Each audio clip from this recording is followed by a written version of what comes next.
Hi guys, and welcome to the Friday Live thing, or Men Without Fringes, as they're now calling it. That'd be a really good podcast, actually. Sorry? That would be a really good podcast, Men Without Fringes. Yeah, that's an awesome name. I'm probably the closest. It's not often I've got the most hair of anybody. I've got a nine-year-old who likes to say, Daddy, is gravity pulling your hair down and it's coming out your chin? That's what it is. Right. Anyway, we're joined with Dave today because we're boring each other, so we want somebody to bounce off of. And we want to show everyone how fit Dave's starting to look. Look at him. Yeah. He's like a racing snake. Slowly but surely. Morning, Kevin. Right, today we've got a load of things to get through. I'll give you an idea of what we've got coming. We've got how to rank, link building tactics, some new stuff coming from e-commerce, how to speed up your website, and how to build funnels. So we may actually get around to some of them. Who knows? We may do. Right. So, Tim, let's start with you, mate. What's new this week? What's new? This is the pictures behind you. Yeah, the pictures behind me and you, which is kind of cool. Sam's been doing a arty bit. No horns. No horns today, no. E-commerce, specifically Shopify, actually. Shopify made an announcement earlier in the week, which I think it went out to developers, but for some reason I get all of the emails as well, which basically said that they are stopping all third-party checkouts. Now, if you don't understand Shopify, basically the way that Shopify earns its money is through that they take a percentage of each transaction. Okay. Now, one of the ways that people have been getting around that is app developers have been developing different types of checkout, which basically divert to a different checkout rather than Shopify one. And obviously, Shopify losing out on like their checkout, their fees and stuff like that, but also they're losing control of the quality of the checkout. So a lot of app developers, real low quality, like cheap developers, are basically been, creating, say, upsell apps and things like that, which divert all of the funds of all of the purchases across to their checkout instead of the Shopify one. So obviously Shopify weren't happy about this. So they've basically given 90-day notice that they're going to stop all third-party apps from having their own checkouts, with the exception of registered partners.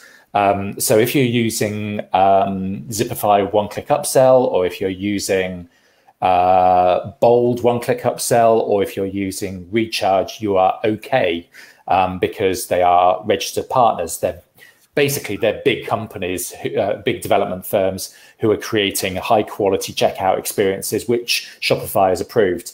Now, if you're using a cheapo kind of app developer, then you're going to probably lose the ability to use that particular app and all the data associated with it, which I say for if you're running your Shopify store correctly, which fingers crossed you are, that's all okay. But it's just a reminder that there is a constant, never-ending sort of moving sands of policy and what platforms will and will not allow.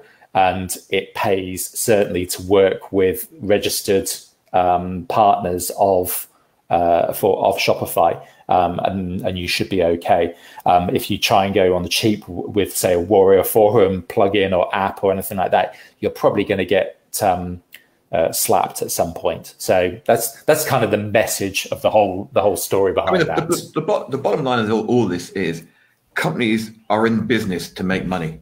Mm-hmm, absolutely. And if you add something into their system that deprives them of some money, they're going to fight back. I think some of it is the money side, but I think the large part is actually controlling the quality of the checkout experience, because obviously Shopify's they've got a reputation to uphold of like the security and of the checkouts and all that kind of thing. And if they get tarnished with a really bad brush of all of these crappy checkouts appearing all over the place, then you can imagine merchant services not being quite so keen on supporting your particular platform anymore. So it's a protectionism for the right reasons, but also, yes, they're probably losing out a considerable amount of cash on the transaction fees as well. Cool.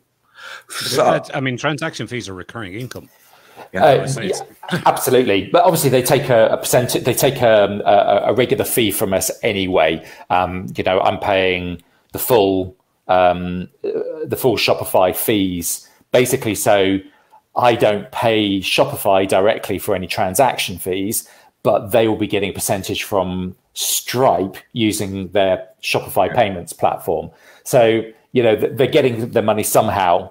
But ultimately, if I'm diverting the majority of my sales across to a different application, they're losing out on that commission, on that fee. Actually, that reminds me of one thing. If you're on PayPal and you're putting money regularly through PayPal, make sure you contact them and see if they can drop your fees. Because the fees that you pay on PayPal are aimed at like 1 or 2 transactions or friends and family type thing. So if you're actually doing regular sales, ask them to drop your fee. So I'm on a sliding scale of fees. So the more money I put through there, the cheaper my fees on PayPal.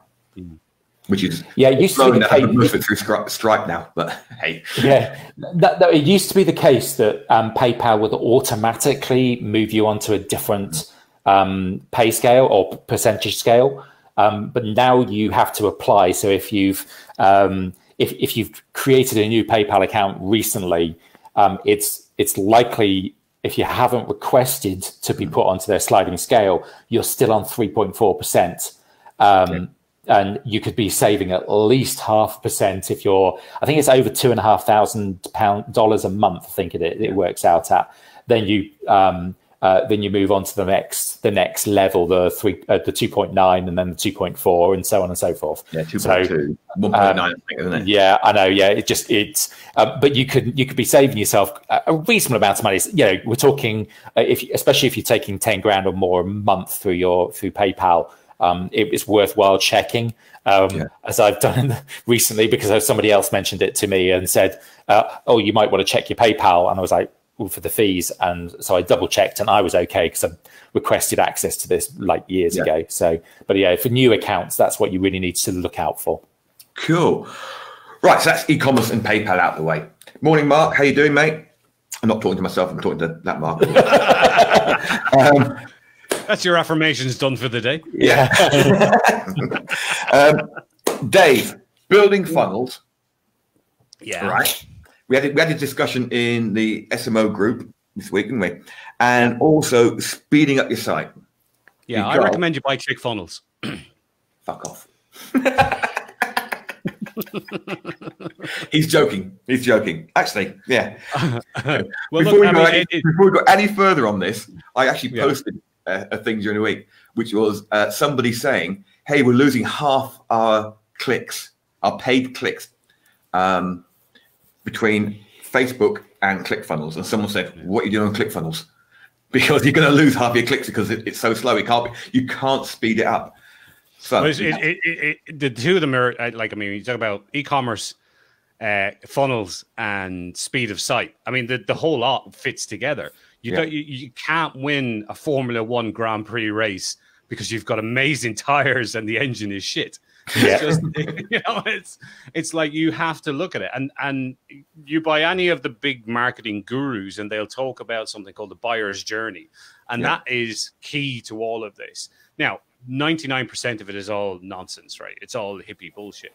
But what it boils down to is somebody wants to solve a problem. You put a solution in front of them, and then they decide whether or not they trust you enough to actually purchase the solution. That's it. There's no more anything to marketing in the world. But those steps have their own technological challenges. So you need to obviously find people who have this problem or don't know they have the problem yet, but tell them they do. And that's your ads and your marketing and your SEO and all that stuff. And then they have to go to your website. So that transition to there, if it takes too long, they're going to bugger off. So there's half your clicks gone if you're going to ClickFunnels. That's one of the things about Shopify is it's fairly fast because it's just a lot of clean code. Yep. Now, a lot of it's hard to get in there and do it unless you know what you're doing, but it's very clean code, and they have control of that, which has a flip side. They have control of it, so you don't have that problem. And then when you're talking about building a funnel, it's the simplest path of least resistance. So why the hell do you need to put stuff in front of people? Like lots of distractions on your website about click here to do this and click here to do that and go to my Instagram page. If I'm selling widgets, what the hell do I want to send traffic off my site onto Instagram? And if you use WordPress, they're out of the box. WordPress is okay, but people who use WordPress, unlike Shopify, is they like to attach loads of stuff to it. And that slows down your site as well. Yeah. So now you're putting more resistance into the buyer's journey. So things like hosting and minimum viable tools, as it were, and clean. You're doing a lot of work at the moment on your affiliate site layouts and things like that. But you've got a very focused goal, which is you want people to click on a link and then go buy the product. But you have to take them through the buyer's journey. And the least amount of resistance there is in that buyer's journey, the better. So there are things you can do from a technology point of view, making sure your theme isn't something like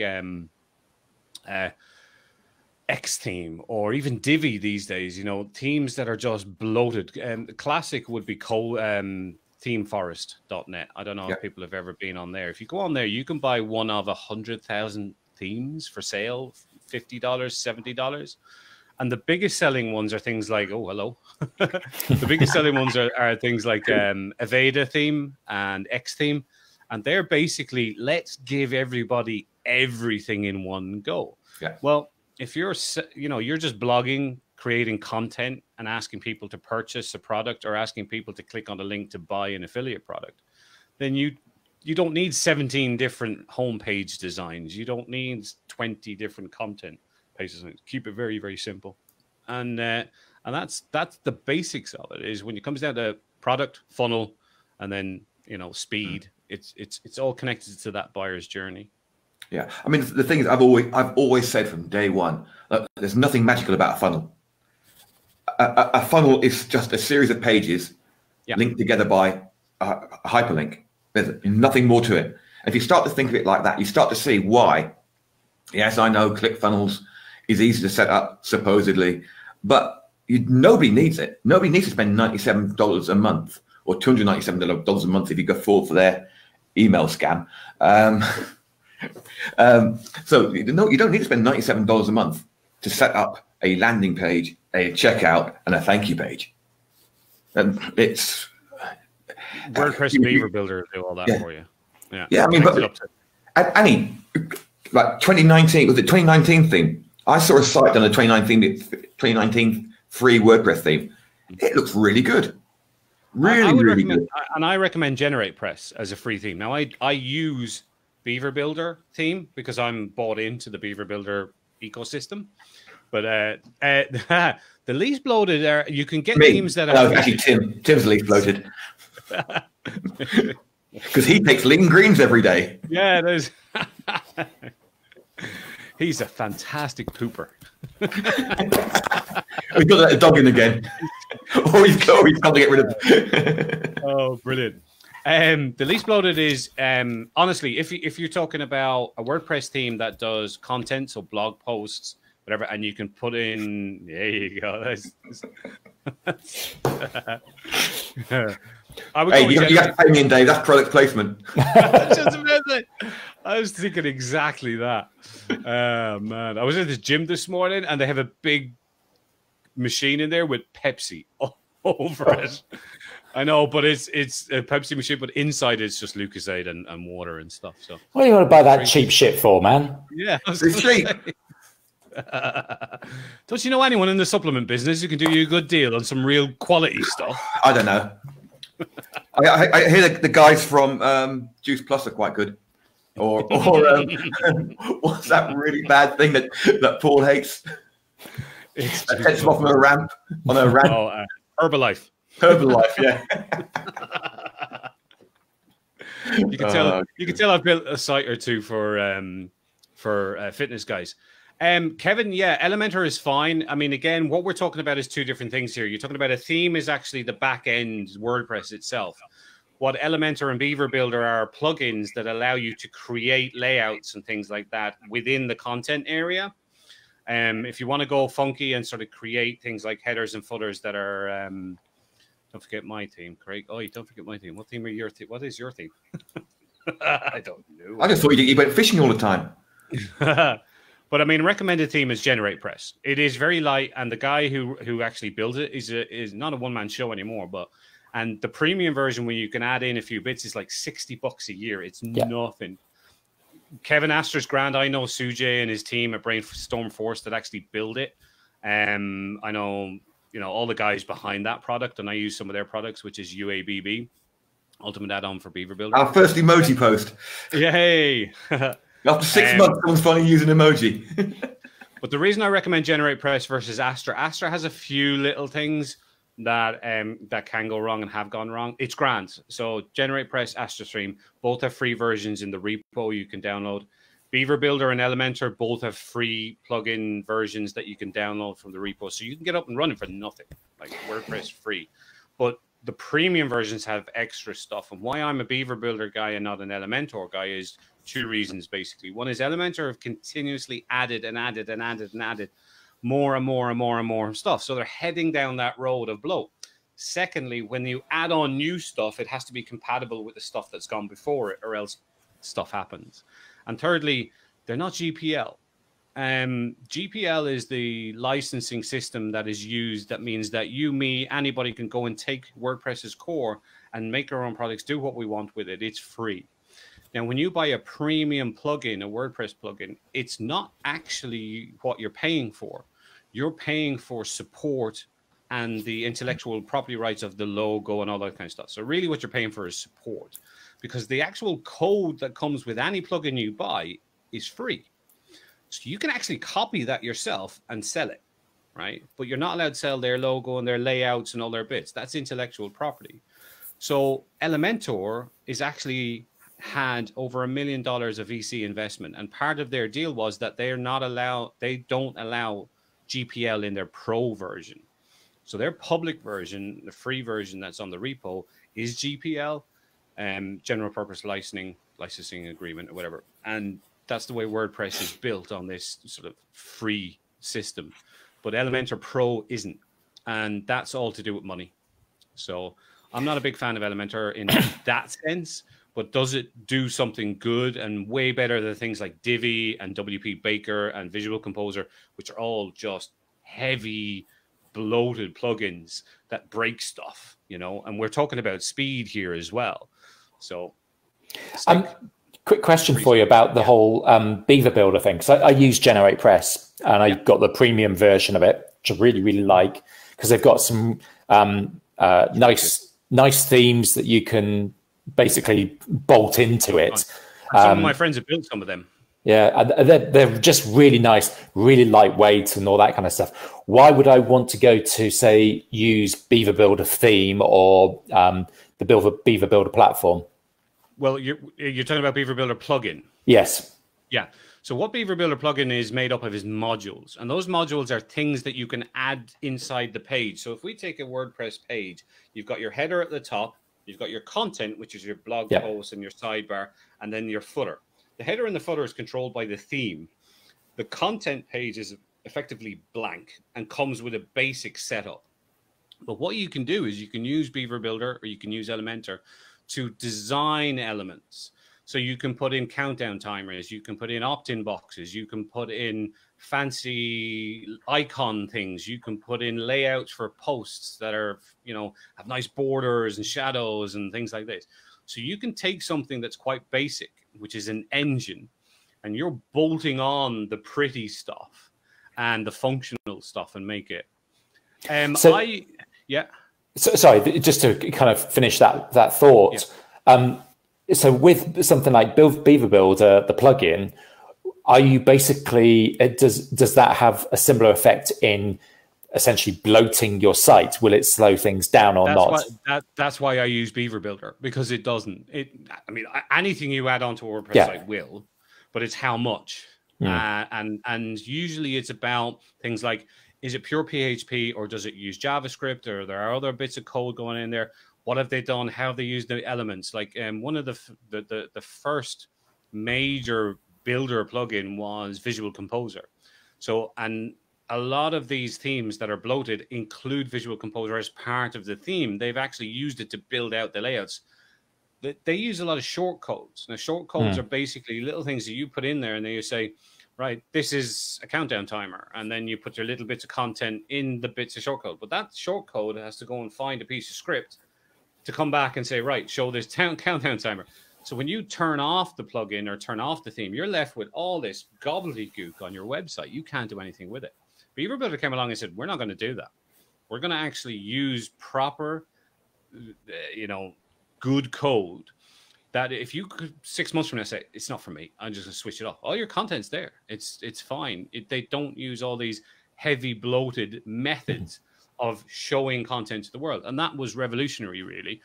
And that's when they came out. And what they did was they said, look, we're really coders and we believe in this. So this is our way of saying, right, we're going to build these lovely looking sites without all this heavy bloated stuff. And it's going to be nice and clean. And then people like Elementor and other ones like Breezy and things like that came on and said, oh, yeah, but we can make it look much nicer. So they used Beaver Builder as the template for the coding side of it, but they added in a load of design stuff. Like Elementor comes out with new modules every single week, every couple of weeks, and there's more and more and more and more. And they set up their whole business model right from the start of affiliate model. So they went really hard on the affiliate model. So they overtook Beaver Builder very, very quickly. And it seems to have moved into two separate camps where it's people who believe Beaver Builder is cleaner and more of a code and altruistic and everything. It's not really. It's just good. And then Elementor, which is more designer focused. And if you're a designer and you can't code websites, you want to use something that's point and click, but has a good reputation and all this kind of stuff. So that have that camp. But the numbers in Elementor is 2x, 3 times the Beaver Builder side of it. Now, so as far as for page speed, for kind of the layman, the not so techie person, what sort of 3 things would you say you need to do with your WordPress site to make it super, super quick? Because that's the thing that we've been talking about with ClickFunnels being horrifically slow. Yeah. It's like, what can they use on WordPress instead that is going to be 2x, 3 times, 4 times as fast? The 3 things basically are: 1, make sure your tools are reasonable. You don't have to have what we in the coding business is. What's your stack? What's your stack like? What stack do you use? What's your stack? And it's a good clean theme, and we've mentioned 3 or 4 already.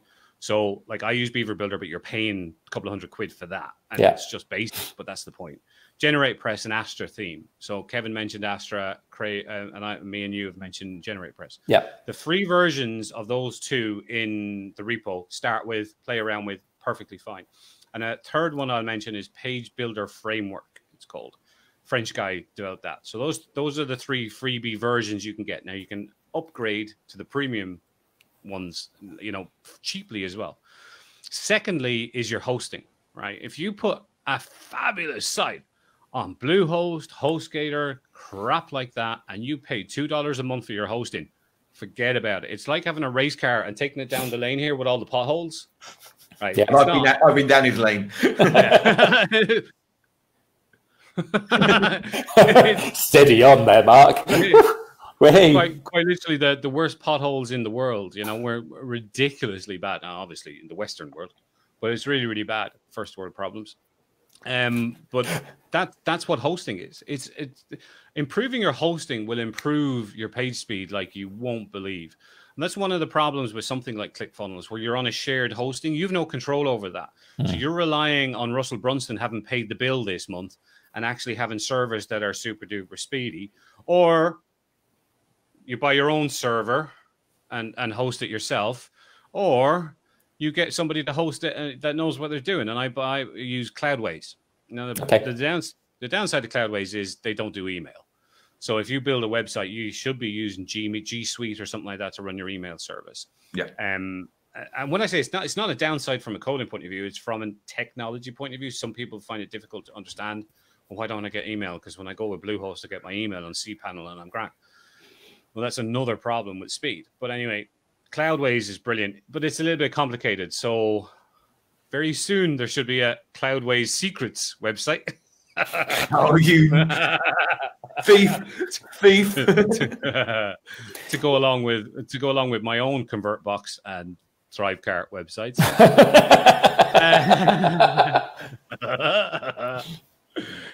I've been talking about this for a year. He just did it, and I haven't. Had the but yeah, so hosting, and then like I said, your stack, and then the last thing is, don't put stuff up there that like give you an affiliate link. Why did you do that? Why would you not? No, I'm not going to give you an affiliate link.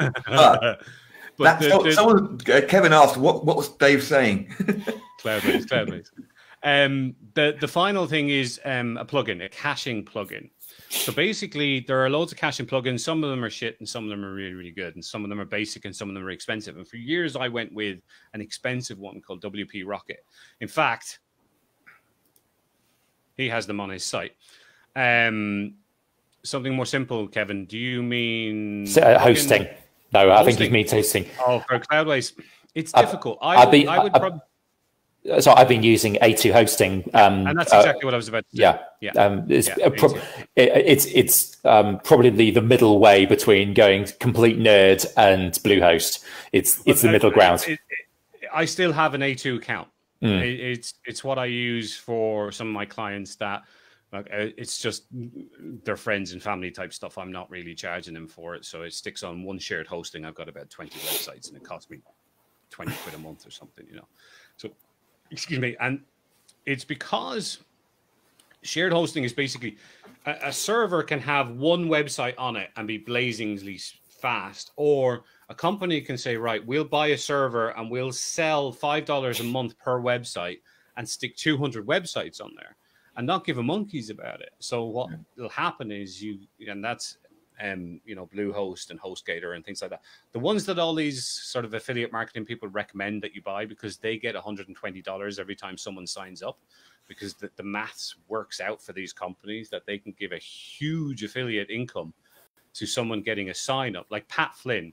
If you look at Pat Flynn's income reports on his website, Smart Passive Income, he makes $30,000 to $40,000 a month on about his whole website, but a few big posts about how to start a blog, and he recommends Bluehost all the time. Bluehost this, Bluehost that. And where's he hosted?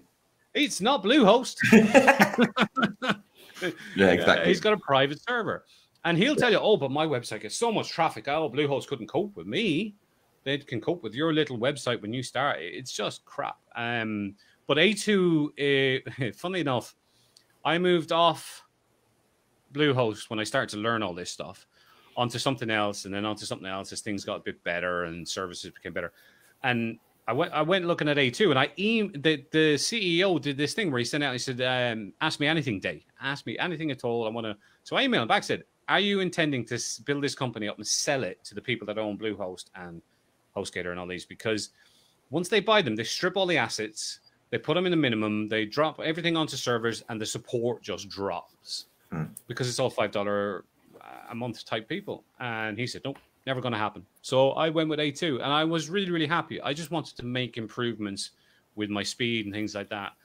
And Cloudways is just a really good geeky way of doing that. Now, I'm not a hosting geek. I'm just a bit more than a normal WordPress owner hosting geek. So I have to ask for help sometimes with Cloudways. So that's why I'm going to do an affiliate site in Cloudways. Now, the affiliate income you get from Cloudways isn't anywhere near what it is to Bluehost, whatever. But I couldn't, in all consciousness, sit here and say to someone, sign up for Cloudways, do all this, if it wasn't that good, So I don't care about the volume of affiliate income. I just want to get a bit back on it. I mean, I was with WP Engine for one of my clients. Great hosting, but damn expensive. And if you start getting traffic, very expensive. Yeah. And if you're going to go, and if anybody here, you're into the sort of corporate WordPress hosting, look at Kinsta, Kinsta. That's a very good WordPress engine type hosting service. It's better than WordPress engine, WP Engine. It's better than Firefly, Flywheel. It's better than SiteGround. And they all provide these kind of WordPress managed hostings, which are great, but expensive. So you really need to be in that sort of corporate, real... and the expense of $200 a month for one website host being hosted isn't a kick in the teeth for your business, then you go with Kinsta type websites or hosting. Whereas I go with Cloudways because I can manage it. Do you know what I mean? I don't need somebody else to manage it for me. And I'm paying, about $15 a month per 5 websites. That's it's good. just it all depends on your traffic level, because if you need to up the available resources if your traffic is going up. Yeah. But if your traffic is going up, you should be making money. So if your traffic is going up and you're not making money, you're in the wrong business, boy. We might have to run a sort of a case study or a test. Yeah. We'll measure a site, move a site between 3 or 4 different clone it. What we can do is we can find one of your sites that has a load of old plugins and things like that. Then we can walk through like a half an hour of let's move it over to the new hosting. Let's check all the speed before we do the cleaning out. Get rid of all the old stuff. Put it on the new server. Put on the caching plugin. The caching plugin I would recommend now is a free one called Breeze, which is actually made by Cloudways. But it's literally plug it on, click 3 buttons, and then save, and that's it. And I get more out of that than I was with WP Rocket, which was costing me $200 a year. So it came up to my renewal on it, and I started using Breeze, and I just went, nope. Cool. No, I'm not paying for my renewal. Right. We have a question here that I know we're going to get 3 different answers to. So shall we do it? Yeah, go on then. Even though it's addressed to Dave, I'll answer it first. You can answer it second, then Dave can do. And then I'll give the proper answer. Yeah. What WP membership plugins does Dave recommend? Let's cross out Dave on that one. Right. What do we recommend? Right.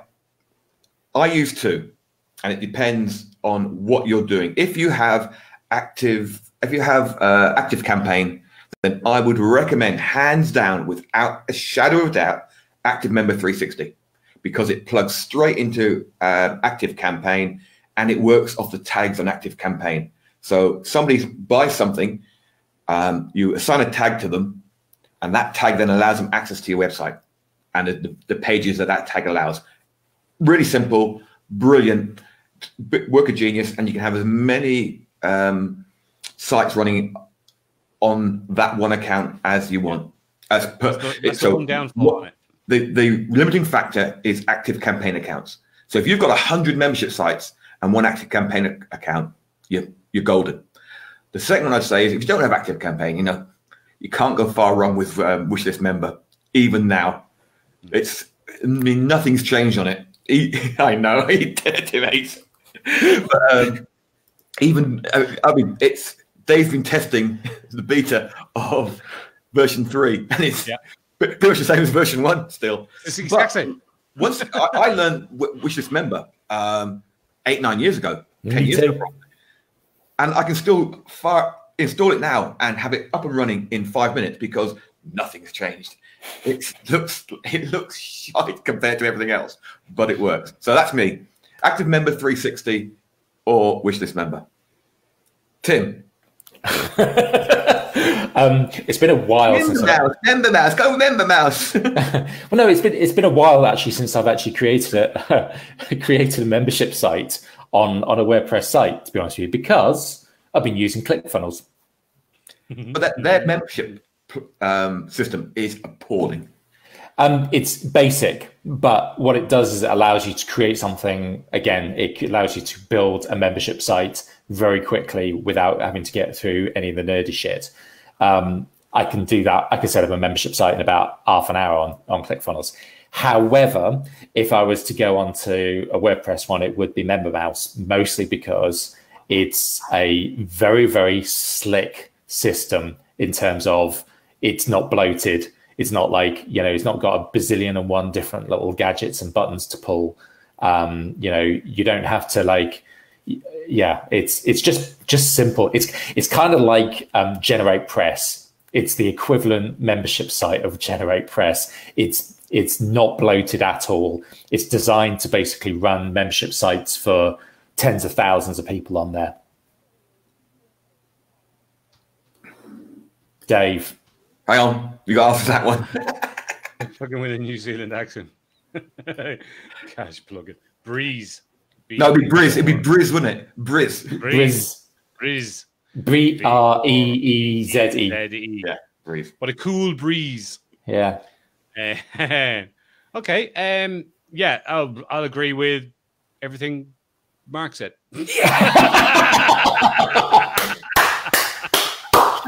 Brilliant. Oh yeah, if you've got multiple membership sites and you use ActiveCampaign, use ActiveMember 360, not a problem. If you've, I see the thing is people misunderstand point of sales or delivering a product with membership, and that's a problem. If you've got one thing you sell, but you need to have it hosted on your WordPress site and you need people to give access to the product, i.e. a few videos or a download or something like that, and it's a one-off payment, even a subscription, wishlist member, boom, boom, boom, boom, all day, twice on Sundays, because it does that really, really well. The problem is a lot of these membership plugins have moved on. There's a lot of drip involvement. There's a lot of 7 days for $1, then start doing this. Then there's upsells and there's all that kind of stuff. If you want a bit more technicality to it, you want to integrate Stripe and all that kind of stuff, I would recommend MemberPress. Now, it has some limitations in terms of the way it looks, but it works really, really well for recurring income type stuff, subscription type stuff, whatever. And it has a lot more functionality when it comes to drip type things than Wishlist Member does. Now, Wishlist Member, I beta tested version 3, which was version 1 with a new interface. They were like, because I've spent the last 12 months emailing them saying, look, I'm paying a renewal fee every year. Now, it's only $97 or whatever it was. And I use it for a few sites, but I'm buying and paying for other products on the express promise of Wishlist Member going, we're coming out with a new version, and it's been 12 months, 24 months. What the? 36 months, probably. Yeah. And so I emailed them and keep emailing them, and they keep saying, oh, we're doing it. And I've said, look, lads, come on. You're going to lose a good customer, if you don't tell me what the hell's going on now. So the actual main guy, Tracy Childers, emailed me back and said, do you want to be a beta tester? I was like, oh, brilliant. Yeah, of course. Geek out. Love it. And then I'm playing around with it and I emailed him back and went, is this not just version 1 with a different looking front end? And he went, no, it's got, yeah, it is. So where's all the new cool stuff like drip and all the other plugins and everything? And he said, well, that's coming in 3.1. Well, what's the point of 3 if you're going to do that? And he said it was like we spent all this time and technology and no, you gave it a facelift. Rebuild it from the ground up and have it ground up. Yeah, we're rebuilding. No, you didn't. You gave it a facelift. And not even a good one, to be honest. It wasn't even a great looking. Bit like Bridget Nielsen. Yeah, all the same underneath, just looks different. Oh, Jesus Christ. Or Frank Maloney, same thing. Oh no! But, yeah, so I'll never get it out of my head again. MemberPress is the other one, and that's just a better version of Wishlist Member, a better one. It's just harder to make it look nice in certain places, and then you've got every Tom, Dick, and Harry is trying to add into the process. So, if you're talking about a training site like with SMO, we've been using. Oh, hello, there goes my webcam.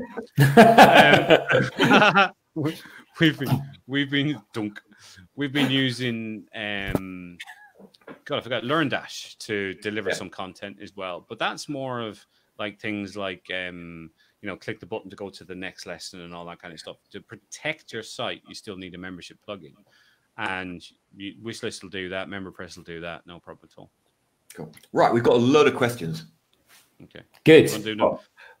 Quick styling. A lot of questions and statements. So let's go through them one by one, and we probably agree with most of them.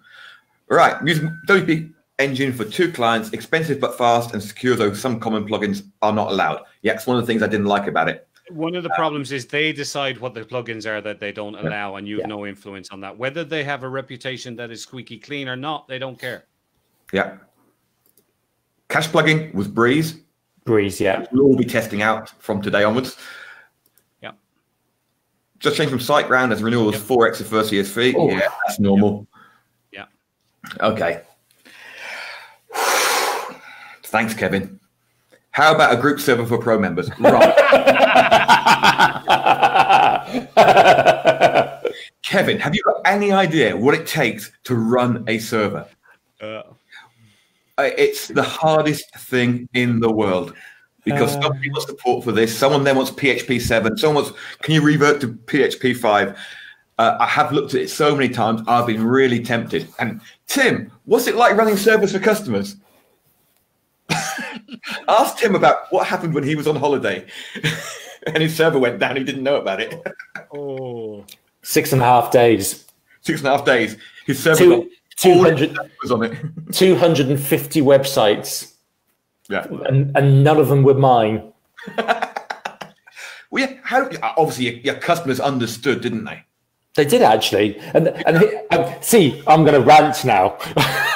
You see, you realize you set up the wrong business, the wrong pricing model. When the server goes down for 6.5 days, you lose all of the websites, all of them, all 250 of them.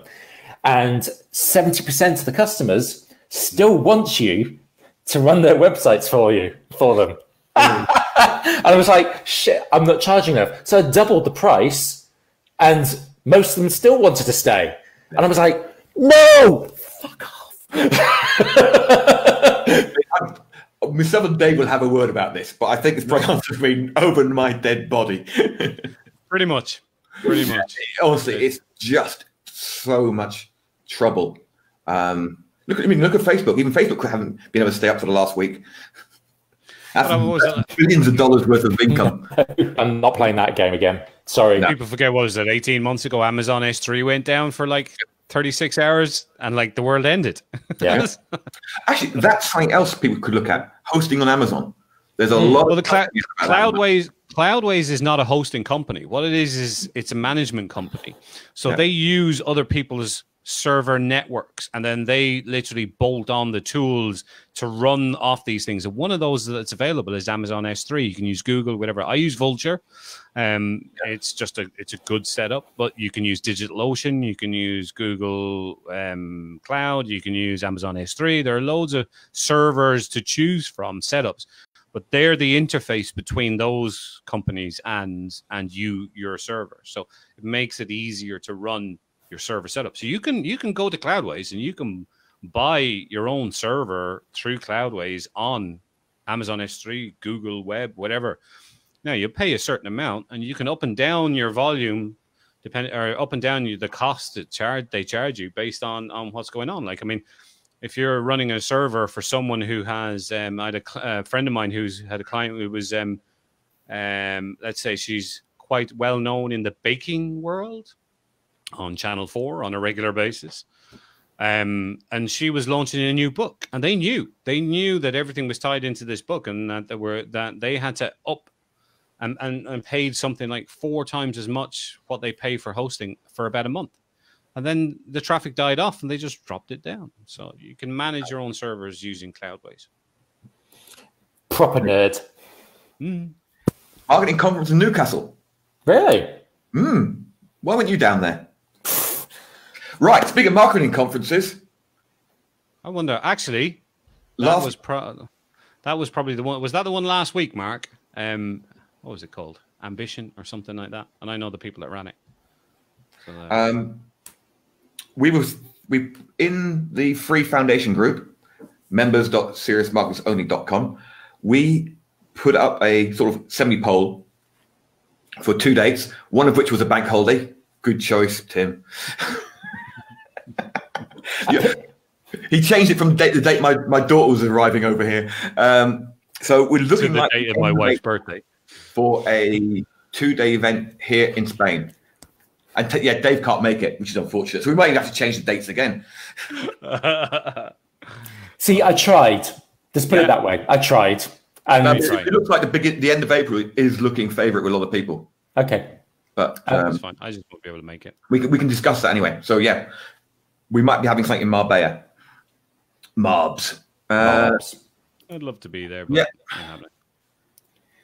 Actually, going back to an autoresponder sign up and password protected WordPress download pages for memberships, techniques, not tools. Yeah, no, absolutely. And to be honest with you, while we're having that discussion about membership sites and having all these fancy dance tools that control moving on to the next lesson and all that kind of stuff, it's like, to be honest with you, I'm always looking for the most basic, the most basic thing to actually run your business.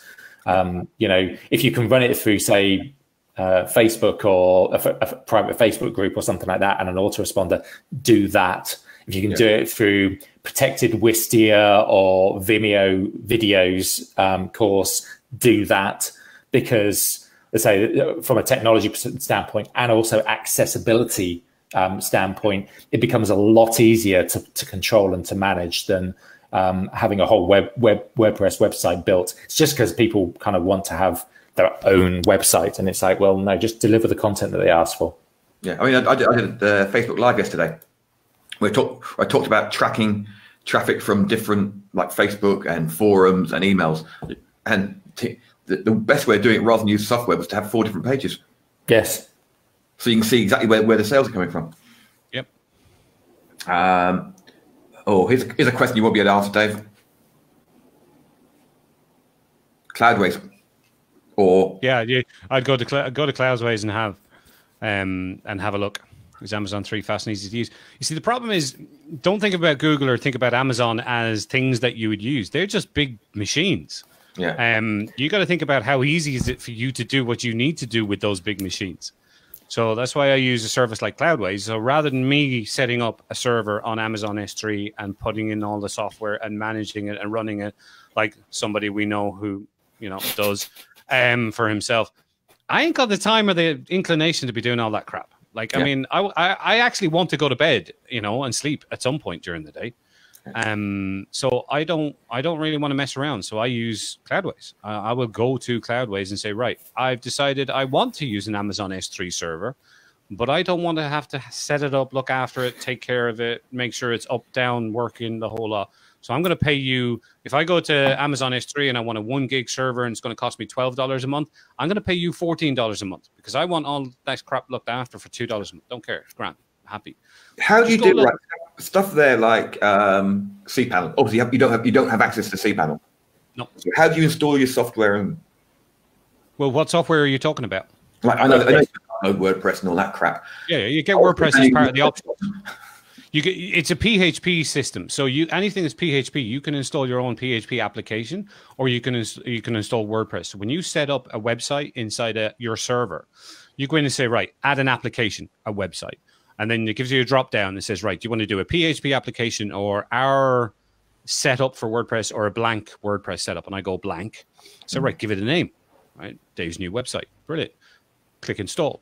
It installs. Here's your link to WordPress, to the website. Here's your link. And it'll be something like XW17 and it just keep going.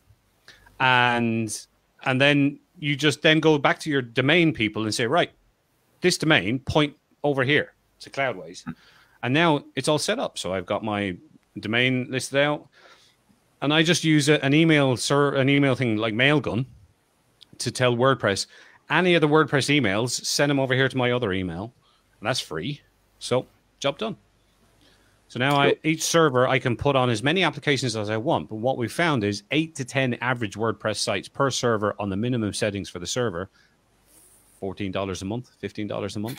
So I can get 10 websites running around for clients, because they're getting 1,000 visitors a month to their local auto parts store website. You know, it's not Google. So, and that's the way it is. That's the way I run it. Yeah, I think this is actually something we're going to have to do some training about, or it's quite a nerdy subject, and the challenge with it is, and I suppose things like Cloudways has made things a whole lot easier to do than what it used to be. Because I remember looking back, 8 years ago at Amazon S3 as being a viable option. I was like, but there was no interface for you to be able to do all this stuff. And I was like, I've got better things to do with my life than get into that. Right. And one of the things as well with Amazon S3 is I still use that separately for hosting images that I want to put on my website. So instead of hosting it on the server and taking, whatever, just host them on, because Amazon S3 for actually data is so cheap. It's unreal. Like, it's ridiculously unreal. I used to host all my videos on there before I went to Wistia. Yeah, I would. But it's traffic. So if you turn out to have a very popular website, whatever, then Amazon can add up. But and that's why I don't advise people use. I have a client now at the moment that wants to do a podcast. Oh God, here we go. Not because I can't do it, but because it's this person wanting to do it. And he's like, but I can use Amazon S3 to host my audio files. I went, no. Do you want to pay through the nose? Really? Yeah. You know, cheap in the first month, and then something goes viral. You're buggered, really. So let's use Castos or Libsyn or something else. Yeah. Right. So we only didn't cover one of the things we had. We'll probably do that next week, which will be sort of link building tactics. And we'll probably talk about Ahrefs, because myself and Tim had a quick chat earlier. And one of the problems that he's found is in his small niche, he's struggling to find stuff to target, because everybody else is everyone else is way bigger than him. So we've got a few ways of getting around it. Tiny Tim. Tiny Tim. That's me. Yeah, Tiny right. Tim. If this is your first time listening to this, or you haven't listened to it before, or you're not a member of the free group, come and join the free group, because most of the stuff we chat about, we can deal in there way better and give you pointers. And Dave's in there, and Tim's in there, and I'm in there. I figured out the notifications. You worked out the notifications yet? Hey? Have you worked out the notifications yet? Yeah, I'm getting emails now. Now you turn on your notifications. But I went into notifications, it was all on. And then you have to scroll right to the bottom, and this one said, are you sure? I know, something like that. I had everything on here. Before we go. Oh, hang on. Here we go. Build Amazon this month was the highest one ever. 35 cents. Oh, you big spender. Yeah. You're not trying hard enough, Craig. $2. Have you guys started using YouTube ads? Yes. Yes, I've used a couple. And I discovered loads of things you need to be aware of, like saying, don't place this on a Justin Bieber video.